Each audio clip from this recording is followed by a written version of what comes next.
Hey, listeners, and welcome to the You Are Epic podcast. This is where we honour the people who've helped build not just our industry, but our communities. I'm Angela Hucker, and I am so glad that you're here. So, I'm taking the time to sit down with people who've been in construction for years, people who've been through the ups, the downs, and everything in between. You're going to hear real stories of resilience, growth, and moments that shaped who they are. This podcast is for those that want to learn more from people who've been walking this path for some time, and they're helping to lift up others and quietly making a difference along the way. It's also to show you that your journey matters and your voice matters. And in case you've forgotten, you are epic. Let's get into it. So today's guest is Amy O'Connor, a people-focused HR professional with extensive experience across training, safety, recruitment, and labour hire. Amy's worked closely with industries like construction, manufacturing, trades, and production, bringing deep insight into the blue-collar space. Amy is known for her energetic, enthusiastic, and positively driven approach to building strong teams and lasting relationships. Whether it's getting the right people on site or creating safer and more efficient workplaces, she's all about making an impact. With 2 decades of experience under her belt, Amy's got plenty of wisdom to share, and we are super excited to have her on. Thank you for joining us, Amy. Thank you for having me. So what we might do just to start with is, just find out 2 decades of experience. We might find out exactly how long that actually is, how many years exactly, and how did you get started in the industry? Wonderful. Thank you. So I think I've been in the industry about 27 years now. So I started when I was 18. I was in recruitment and was providing some through the government recruitment service people to construction sites just for entry-level labour. And the company I was working in was taken over by a labour hire company. I was in a business development role and started getting out. They wanted to grow into construction. And so I was getting out on sites, getting people in labouring positions. So I was then managing them whilst they're on site and then building those relationships with clients. So through the years, I've been in labour hire and construction and then moved into perm recruitment, hiring all through senior management roles, and then have gone the full circle to now be in a HR role. So I'm working in a tier 1 construction firm. So yeah, I've had exposure to construction in all areas and certainly a lot of time on site. Awesome. With the HR space, you would have seen a lot of changes over the years. So what's some of the sort of changes that you've seen happen over those 27 years? So I remember the first day I went onto a construction site. I went to go and visit them in the site office, and I walked into an office that was painted with centerfold magazines, and that was normal behaviour. And, for the people, I don't think I saw a woman on site for possibly the first 10 years. And if they did, they were there in a cleaning role. And I think I was wanted on site to come, I was invited to come because the challenge for them was to how uncomfortable they could see me get while still trying to do my job. And, I think back now to what that was and what we're at. And the industry's changed a lot, certainly within HR, from legislation and how we manage our people and how we deal with it. But just going back to a grassroots, how it was just entering the sites and how it wasn't that it wasn't inviting, it was repulsive for women to go in and to feel comfortable working back then. And, now I go around to sites and, I see posters about gender equity or inclusion and belonging. And, I think we've come a long way. Definitely there's a long way still to go. But just even from an entry, there's female toilets now where, when I went, there was only male toilets and you were lucky to have anything there. And so have you, with being in those environments, is there any issues that you've experienced as a result of being a female in those environments? Certainly, I think in my younger years, I had to take formal action regarding some of the behaviours that I had on site. Whilst recruiting into that space and recruiting people, I actually had to get police involved from some of the behaviours that I was dealing with just from men because, when you were friendly, when you were, doing your role and trying to develop, people would take that as the wrong way. So certainly in my young years, and I think we all have roles to play, but I approached it in the regards that I had to make sure my behaviours changed to make sure I wasn't leaving myself exposed. And I think, when I was a lot younger at 18, I wanted to be liked. I wanted to be invited on sites. I wanted clients to deal with me. And I thought, the approach that I would take was to, I suppose, play on that and use that to my advantage. And I thought that that empowered me and that gave me, strength. But Mm. as I learnt, actually, it didn't. It left me feeling a little bit dirty, I suppose, for lack of a better word. And it wasn't until I got into probably my 30s, late 20s, early 30s, that I realized that I didn't need to fill that role to get the business. And that if I did, that wasn't the business I wanted to deal with, because it certainly wasn't where I wanted to be putting the people that I was hiring, be that female or male. And I realized that I had to at least be the change that I wanted to see happen in the industry. And that was when I spent a lot of time learning around how I was conducting, how I was presenting myself, and making sure that I was calling out bad behaviors and having clear boundaries around how I wanted to be communicated with. Mm. I still wanted people to have a joke with me, but I wanted them to understand that there were jokes that weren't appropriate, and I didn't need to hear them, and I didn't need to prove that I was one of the boys by partaking in that kind of humor. Mm. So what sort of steps did you put in place to be able to do that? Because, like I'm a female, I'm in the industry. I know how hard it is when you're in those environments and stuff and you're the minority. But I'd love to know like what sort of steps you put in place to be able to, put in those healthy boundaries and learn those sorts of skills to help support you as well. Thank you. Yes, certainly. Look, I think some of it was just personal growth, where I had to sit back and reflect on some of the interactions I were having and how they could have, I want to be careful by saying, because I don't think any of it was my fault, but how it could have possibly given a different view than what I was wanting. Mm. So laughing at things that I thought were on the line or over the line, rather than laughing, I would, remove myself. And, so I started really little, and I know that they seem little things, but that was the start to say, hang on, that's not okay. When they were laughing and saying, I'd be like, you know, that's not okay, and kind of just turn away, go and move into other areas. I spoke to other people in the industry in more senior roles and asked, how do they go about making sure that they could still be spoken to and seen as part of the team. And a lot of that talk was around making sure that I didn't laugh. I didn't turn my back to conversations that were inappropriate. I simply sometimes just went as far as going, no, Mm. sorry, because I didn't know at the beginning how best to respond. I didn't know the words, and I didn't want to come across aggressive or anything. Mm. And that worked. When someone said to me, that's a good way, just no, no, sorry, I'm not really interested in all that. No, I don't want to go into that room. That was the initial steps I took.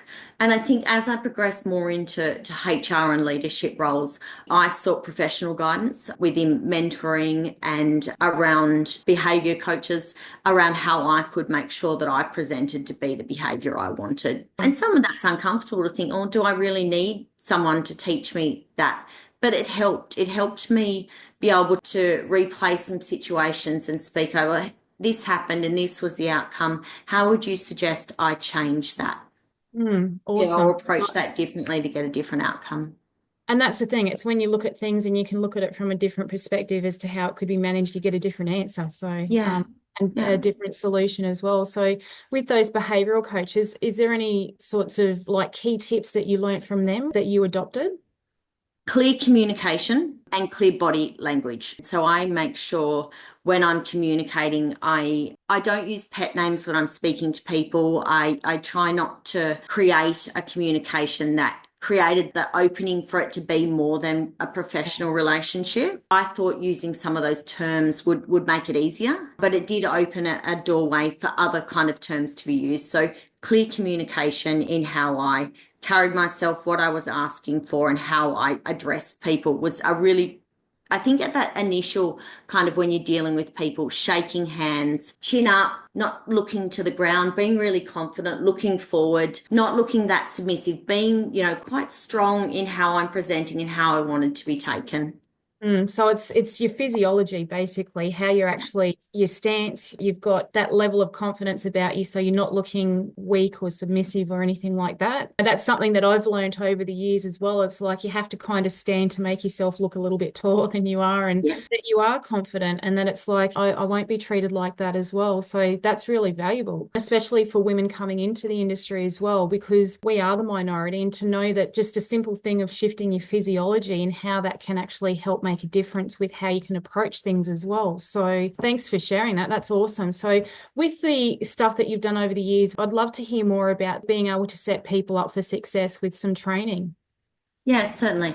So over the years, I've done a number of different training, but certainly an area I'm quite passionate around is bullying, harassment, respect at work, and have rolled out a lot of training to all levels of business in how we conduct ourselves and that self-reflection of how you communicate isn't necessarily how, a message and receive. You could, be meaning it this way, but how it's received by someone else. And I think that message is really important to all levels of business on making sure that we don't just communicate how we want to be communicated to, but take into account others and how they hear and see things. Our workforces have got more and more diverse over the years, and we need to understand that and be really mindful of that. So I've rolled out training, as I said, at all levels that really targets into what are the legislations, how do we ensure that we're meeting those, and how do we not only do it for that reason, but how do we make sure that we're being good people at work and making sure others feel invited and want to be there and want to be part of our teams. Yeah, and that's a really important part, because when you've got people feeling like three key words that I use is valued, respected, and supported, then you've got a workforce, there's greater engagement, there's higher productivity, and then that results in, better profits for a company as well when you look at that return. So how receptive have leadership been with adopting these sorts of trainings as well? Early years, there was a little more hesitation, that was time that could be better spent out on site. But I Mm. certainly found over the last 10 years, and definitely within the last five, businesses are really open to it, provided it's meaningful and there's a purpose and it's thought out. Training for training's sake, I certainly within construction where time is money and you need to turn it over. Developing training plans that are targeted and that can be done in micro learnings and that really will drive and improve culture. I think it's important that when we deliver training around how people can feel included and able to bring their true self to work, but also respected, we just need to make sure that the message is a positive message and how we can all participate and be part of the solution. I think it's easy in training to teach it what's wrong, but if we can focus on teaching on what right looks like, Mm. then people are more on board to get there. Yeah. So what does right look like for you with what you do and the businesses that you work, or the tier one company that you work for? What does right look like? Right looks like conducting yourself as you would want your children to see you conducting yourself. Mm. That you're kind to people, that you're respectful for people, that you are considerate of others people's that are different, and that sometimes when you go into a room, you look around and go, well, hang on, who's in the room? And Mm. make sure that you consider of that before you start talking. There's times where people are heated or frustrated or unsure and insecure, but how do we stop and think before we do that? And I think if you thought about how would you want your children, if they were standing right next to you, to see you behave, if you took that into everything you did, that would have positive outcomes. I love that. That's actually a really good way to think about it. And you're the only one who's actually said that to me. That's the first Yeah. time I've actually heard someone say that. And it's so true because, we're a role model for our children, but what kind of role model are we in a work environment as well? You touched on about the culture piece. So I'd love to hear more about what a good culture is, because there's a lot of talk at the moment about culture in construction, and there's a culture in construction task force and all these awesome things that are going on at the moment. But from a HR perspective, because you're obviously sit between the employer and the employee, so you're a bit of a middle person there with having to Mm. manage employee issues and then also protecting the interest of the company as well. So as far as a culture goes, what sort of would be a good culture where everyone from the how the employer is managing issues to how the employees, whether it's less issues or are feeling that valued, respected and supported, where you can actually create a good culture? What does that look like and what sort of qualities would that be? Cultures where I hear from all levels of the business that they feel engaged is ones where the values of the business are really spoken into and led from the top. So that if the business has their values, that they are lived and breathed, that they're talked about, and that the people on the ground feel that their leaders demonstrate them. That has been the feedback I've received the most over the last 10 years of when people feel engaged. And I think people need from work more than just appreciation from work. They need engagement. So they need activities that they feel engaged with their team on a personal level, not just on a professional level. And that there's a bit of fun in the workplace, that people are consulted around all different things and that their concerns are listened to. I think, in HR, it's easy to deal with just issues and things like that, but issues are easier dealt with if people feel that they're heard. Yes, exactly. And that's something that I have seen over the years where there's a big disconnect because the people aren't feeling like they're being heard. And then when you're not being heard, undertone that sends as well as that they're not being respected as well. And that can help shift behaviors to not be necessarily very positive with how people are in a workplace as well. So with what you've seen over the years, have you got any, and obviously not breaching confidentiality or anything, but any sort of standouts that you've had to deal with that could have been managed better or just something simple that would have eliminated a major issue from happening? Any sort of standouts that you've got or you've dealt with? Oh, that's a tricky one. I'll have to think of some in my earlier stages of my career. I once had a young lady working on a site. She was working on a remote site with a manager. They were traveling around sites together. And this gentleman was, a hard worker, wanted to help, wanted to do, and treated this young lady as his daughter. So in his mind, he was doing a lot of these lovely things and really helping her as she got around. But the complaint actually came to me from the young lady, and she felt that he was overstepping and too familiar with her. Okay. And I think it's an interesting one to bring because the gentleman, his intent was to be nice and to make her comfortable. But the way he was most probably with his daughter, who he's quite comfortable and, was from someone that's not family, a bit too familiar. And so working through that, it was really understanding both parties and then being able to express to the other, what that caused for the other party and how if they reflected back and to look at it and break it down, how that could make the other person feel. Now, I made changes so that they were no longer working together because it had become uncomfortable, but both parties were able to move forward and have a relationship in the workplace where they felt that by unpacking it, they could understand the intent was not there and both take something and learn from it. So the young lady didn't speak up. It took her quite some time, and the first way she spoke up was by coming and speaking to me. So it was making sure we gave her some strategies on how she could speak up in the first instance.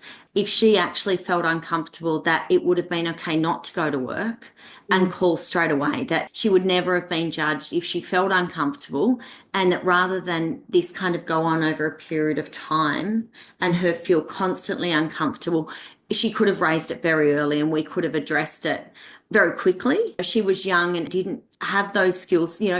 When we first enter the No, industry, we don't have a toolbox where this is, no. if this situation happens, deal with Yeah. this. Hopefully both took a lot of learnings from that for the rest of their career to go, that it's okay to speak up if something's not okay. And there's people there and there's roles there that could help. But also on the other end, sometimes well-intentioned things can be taken the wrong way. And Yeah. how do we stop and reflect and go, okay, before I say this, what's the situation? What's the environment? When I look at that particular situation, they were on their own in a car out. So what might have been okay in an office became very uncomfortable when it was in a car. And, that's why we all have to be thoughtful about not just what we're saying, but the environment and the person and all of these things. And sometimes that is a bit of a minefield to go through.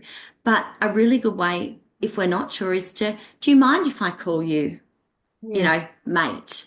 Or do you feel comfortable? Those simple questions can really clear things up. Or if you've had an interaction and observed the body language change, I'm sorry, I noticed that you reacted to that. Did something I say offend you? Or, I certainly would like to adjust. And the more you put a conversation out there where there's room to go, I've noticed you didn't look up. That's okay. Please let me know so I can address that or change that. So it's about reading into that. It's about actually having a bit of that self-awareness about how your actions may be affecting someone else, really, and Yeah. how they're responding to what you're saying or what you're doing, and being very aware of that, and then asking, is that okay? Or have I said something to upset you? And I think that's a big part of what's missing in the industry at the moment. I've seen there's a great lack of self-awareness, and people, as you touched on before, like it is an emotionally charged industry, and people do get quite heated and quite emotional and upset. But it's like actually understanding how even those sorts of things can impact people around you. And it may be that, as you said, this gentleman, his intent was good and it was to be supportive and helpful, but it was not received in that way. So for young women, because there's obviously a lot of focus for young women coming into the industry, and with what you touched on with her about speaking up earlier, have you got any other suggestions that would help young women coming into the industry to navigate some issues that they might experience as well? Yeah, look, I think it's very interesting. The industry in itself is bloke is one word for it, but it's a little bit rougher than it is in a corporate office. That's in the communication style, that's in the work environment. It's hot, it's dusty, and things like that. So being aware that you are entering an industry that's different and having a bit of resilience around that and some strategies within yourself to self-check, how am I doing?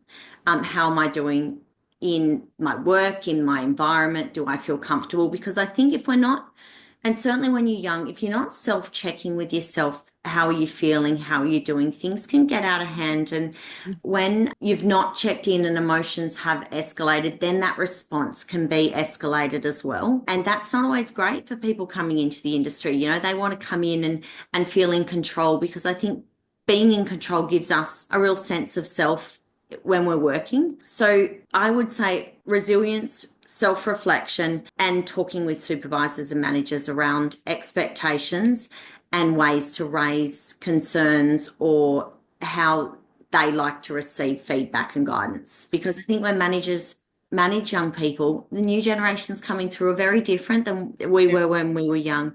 And giving your manager some guidance over how you would like to be corrected if you're doing something wrong, or how you would like to receive praise. That's something very powerful if you can, in that first one-on-one or the first chance you've had to go, I really like to receive positive feedback when I've done something right. And when I've done something wrong, I'd really appreciate you be very clear and direct with me. Or I'd appreciate if you sit me down over a coffee and tell me, or, I don't handle feedback very well around other people. So if I've done something wrong, do you mind just talking to me one-on-one about it? Those things can be really powerful, and it really can show your manager or your supervisor that you really care about your role and what you're doing and getting better. Because I think when we're starting out, we don't know, but putting that out there, and especially young women, naming it up how they would like to, because it takes that guesswork out of it, and it sets very clearly where they're at and what they're looking for. But it also sets the managers, that chance for them to say,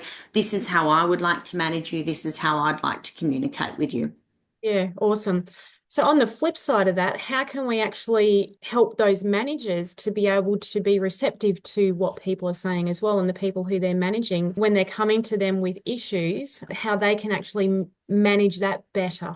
Yeah, I think continual development and training with managers around how to motivate people, how to get the best out of people. Times are changing, and we need to provide, there's lots of material out there. So getting that to our people leaders around how to get the best out of people, because, I'm on site and I hear conversations, especially in the blue collar space, I need this out of them. They're not doing this hard enough. It's not like back in the day where people just worked in the rain or whatever. But people are changing. Expectations are changing, and we need to get out to managers. And I think the more we talk with people about positive experiences, this situation happened and we put this in play, Mm. and the outcome was really positive. The more Yeah. they can hear, oh, okay, so it's not all doom and gloom just because people are different. It's Yeah. just a different approach that I have to take and hearing those positive stories. And I think that's what I focus on a lot when I'm talking to people leaders is referring back to recent situations where I've been able to put something in play and it's had a positive outcome. Or Yeah. that, someone, the initial thought was this person's not going to work out. But just in a different way of managing them or a different way with communicating, they're now the star Yeah. lead. A recent project I was on, we took on 40 new people at least to the industry, and the teams had to come together, the managers had to come together, and it was people very different from the industry. And I watched a lot of growing pains through that. But the more the managers kind of altered their approach, realized they weren't dealing with your hardened construction industry workers, and they had new people coming in who wanted to be spoken to differently and who didn't know what the expectation was. And just that little bit of a change of a bit of softness, just even being clear about what happens when you're sick. If Yeah. we don't tell people, we can't expect them to know because things are different. And I think that that's great. People are more mindful of what's important to them and their work-life balance. And I think legislation's changing to support that. So sometimes it's, yes, all that learnt lessons and positive stuff, but sometimes it's also making sure managers realise that there's implications if they don't adjust and legislation's changing to support workers coming through as well. Absolutely, absolutely. And so with that, with managers, I'd love to hear your thoughts about what sort of qualities make a really good manager as well. A good listener, a good listener, and a fair manager. So someone who will have their expectations, but be prepared to adjust them to the individual. So understand someone's strengths and weaknesses and take the time to observe those and then play the work to those skill sets. And someone who builds a relationship and realizes that they're a team. We often see managers and people, but it's the other way around. They really need to be there to support their team. And I think certainly looking at more generations coming through, the more that you build that rapport and the more you build that sense of team, the better you'll get out of people. So I think managers really need to step up. So it's more of obviously different styles of leadership, but it's more like being a servant to your people and actually investing in your people rather than being that autocratic sort of one where you're talking down, you're actually lifting up as well. Subservient management, I think it's very, really important. Yeah. Yeah, yeah. Awesome. No, I love it. I love it. And so what I'd love to hear more about, what sort of ideas or suggestions you've got with what could help the industry moving forward.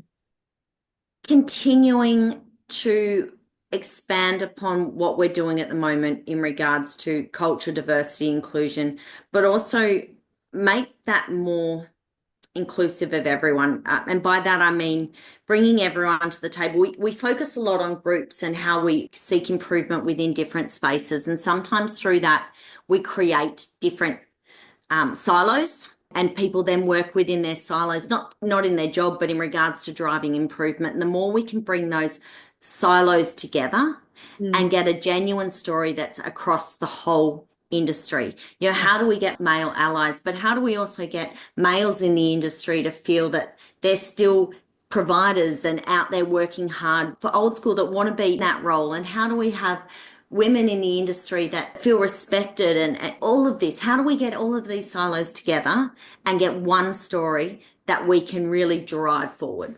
Yeah, so it's about creating cohesiveness, essentially, Yeah, yeah. rather than that segregation. Yeah. And I think, there's so many great initiatives being driven forward. But if we can get those initiatives into one big picture, even if it's just the one picture at the end that we're able to get as one, and then we're all working towards that. Yeah, yeah. So if you had someone coming into the industry now, what would be your wish for them? I would like them to feel that they have a shot at succeeding, just like anyone else, and that I would encourage them. This industry takes a little bit to stick. So don't give up on the first day. 3 6 months, and this could be something that could really make your life, make your career. The first couple of days are a bit dusty or a bit dirty or a bit hard, but resilience comes over time, and there's some really great things that this industry can give you. You've traveled all over Australia, the world through the industry, and I've been able to see some great things and travel and some great flexibility also. But it takes time to see that. So take the time, see if you like it. Yeah. And I mean, the thing is, you wouldn't have lasted 27 years unless there was something good about it. So what do you see as the standout good parts of the industry that's kept you in for 27 years? Because every day is different. And there is so many different people in the industry that you can learn from and that you can share with. No day is the same. And especially, I'm very passionate about being on projects and it's a whole different experience. There's a drive, there's very passionate people, and you're learning something new every day. Yeah, absolutely. I agree with that. No 2 days are the same, that's for sure. Correct. Correct. Now, I know that you also love giving back and that you sit on the NAWIC committee as well. So I'd love to hear a little bit more about what got you involved in that and what you're doing as part of that. Well, the last couple of years for me, I've taken on a mentoring role with some younger women coming into the industry. And I, through that, kind of wanted to be more involved. So my last role had some interaction with NAWIC and I did a lot within the awards. And I thought, actually, I feel like I could give some back to the industry in a more formal way. I am passionate about women coming into the industry and succeeding, but also feeling that they have that potential and that they're welcome in that. And I thought the experience I had could really lend to that well. I personally really like developing people around their, and maybe it's a recruitment background in around how they can get the role they're looking for, how they can set themselves up, and how they can know what career paths are available that suit them, their individual skills and personality. And I thought I could combine a bit of that with the NAWIC as well. Yeah, no, that's awesome. I love it. And it's about being a steward of the industry that we're at the stage where we can actually help the next generation now and Yeah. give back and help lift up those coming through and setting them up for success as well. So thank you for doing that. Now, in closing, I'd love to hear, have you got a comment, a statement, or some parting words? Is there anything that Amy has gone, if I had the opportunity to share this with one person, this is what it would be? I'd love to hear what your closing thoughts would be. um, don't regret yesterday, but make sure you learn for tomorrow. Awesome. Have you got some context about that? Yeah, I think we're constantly learning and evolving. And yesterday we could have made mistakes, but if you keep looking backwards, you're not going to get to that next step. So looking forwards and just being really making ready to step into it, but don't keep making the same thing. If something's not working or if something isn't right, stop, make the change and move forward. Yeah, absolutely. I agree because you can't, it's like you can't drive forwards if you're looking in the rearview mirror. So it's the same about Correct. this sort of stuff. You have to keep looking forwards. You learn from your mistakes, adapt, and then keep moving forward. So no, that's awesome and incredibly valuable wisdom there. So thank you so much for joining us. It's been an absolute honor and privilege to hear about your journey and the awesome stuff that you've done over the years and how you're here to help the industry and make it better and the next generation coming through as well. So very grateful to have you be a part of this. Thank you for having me. You're welcome. Thank you so much for taking the time to listen to this episode today. I hope this conversation gave you something that you can take with you, whether it be a little bit of insight, inspiration, or maybe just a reminder that you're not alone. If it resonated with you, please share because we're better when we help build each other up. And remember that your experience, your story, and your journey, it all matters more than you know. Until next time, stay kind, stay connected, and never forget you are epic.